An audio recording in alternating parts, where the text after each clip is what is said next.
And of course po, kasama po natin si Karen A. Cerilla, ang National Advocacy Officer ng Pakisama. Ngayong araw po, again, nakasentro po ang ating tanong sa nagbabagang issue na ang joint exploration with China, sure ba tayo dyan? Kaya po sa pagtitipon na ito, upang ilatag ang konteksto ng ating pagtitipon at upang ipahayag ang paninindigan ng Civil Society Coalition ng atin ito coalition, tawagin po natin si kasamang Rafaela David, ang co-convener ng atin ito coalition. Maraming salamat, Matt. Isang matapang na umaga po para sa ating lahat. Ngayong araw ng kagitingan, ginugunita natin ang giting at tapang ng ating mga Pilipinong bayani na tumindig para sa ating kalayaan sa harap ng pananakop ng dayuhang mapanakop. We especially honor the courage of our frontliners and fisherfolk who continue to defy foreign aggression in the West Philippine Sea and all the truth-tellers who stand up against chinadors and pro-China fake news peddlers. It is in honor of these courageous Filipinos that we come together to sternly warn the administration of President Bongbong Marcos Jr. over its current talks with China about the possibility of a joint oil and gas exploration. Any lopsided agreement made without the participation and oversight of the Filipino people with a superpower that openly disregards our sovereign and maritime rights is a dishonor to the bravery of the Filipinos at the front lines of our campaign for the West Philippine Sea. We recognize that in the face of the current global oil crisis, it is imperative for our government to find immediate and long-term solutions to fortify our energy security. This includes building respectful, fair, and equitable relationships with other nations to ensure mutual aid and to build resilient regional and global peace. But the pursuit of energy security must not cost us our sovereignty.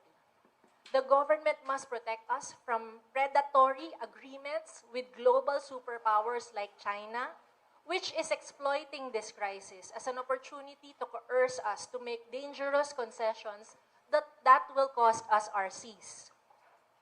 And let us be clear, any joint exploration at this time will not yield benefits nor address the urgency of the current crisis. It takes years before such projects produce tangible gains. Kaya't mapapatanong tayo, bakit ba ito itinutulak ngayon? Hindi masama makipagtulungan sa ibang bansa kung mapapabilis nito ang proseso ng paghahanap ng resources o yaman sa West Philippine Sea. Lalo na't kailangan natin ng alternative and sustainable sources of energy para di tayo malubhang apektado tuwing may krisis. Ngunit ang tunay na pagtutulungan ay nakaugat sa tiwala. Ang pakikipag-ugnayan ay dapat nakabatay sa respeto, pagkakapantay-pantay at international law. Kung ang kapalit nito ay panghihimasok at pandarahas, hindi ito pakikipagkaibigan. Ito ay tahasang pang-aabuso at pananamantala. Sa China ba natin ipagkakatiwala ang resources ng West Philippine Sea habang patuloy ang kanilang panghihimasok at pang-aabuso? Sa China na hindi ginagalang ang ating 2016 arbitral ruling victory? Sa China na winawater cannon ng ating mga bangka?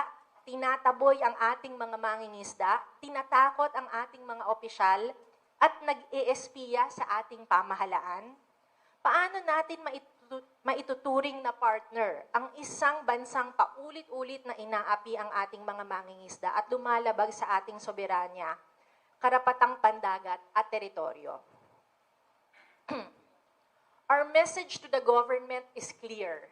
Any future oil talks with China are unacceptable unless it fully recognizes the Philippines' 2016 arbitral ruling victory, withdraws from the West Philippine Sea, ends their illegal occupation and militarization, and stops harassing Filipino fishers and frontliners. Unless all these conditions are met, any negotiation or agreement on joint oil exploration is off the table. Any talks of joint oil and gas exploration with China is not a solution, it is submission. Ngayong araw ng kagitingan, manindigan tayo. Ipakita natin ang ating giting, let us not trade our West Philippine Sea for oil. Maraming salamat, magandang umaga. Maraming salamat, Rafaela David, ang co-convener ng Ateneto Coalition, lalong-lalo na sa pagdiin sa tapang ng ating mga mangingisda at frontliners at sa tanong na bakit tayo makikipag-partner sa isang agreso na kagaya ng China kung lagi itong nambabastos at nangaharas ng ating mga mangingisda at mga komunidad at frontliners sa West Philippine Sea.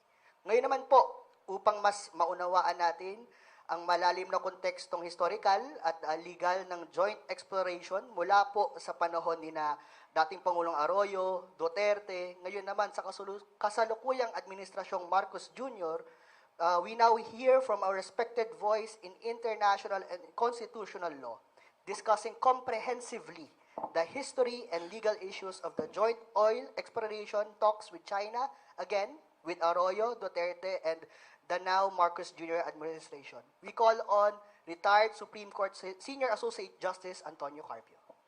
Thank you. Good morning, everyone. We start with the 1987 Constitution, which says the state shall protect its marine wealth in its exclusive economic zone and reserve its use and enjoyment exclusively to Filipino citizens.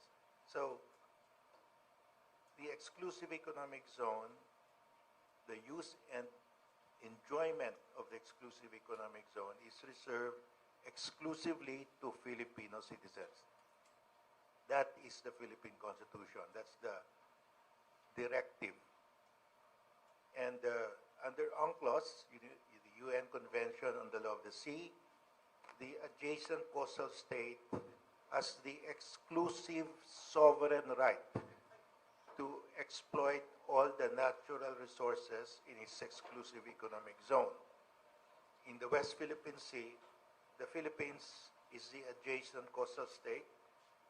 It alone has the exclusive sovereign right to exploit the natural resources, oil, gas, and fish, within its exclusive economic zone. And this was the Arbitral Award of July 12, 2016, affirming that the Philippines has a 200 nautical mile exclusive economic zone in the West Philippine Sea. And in the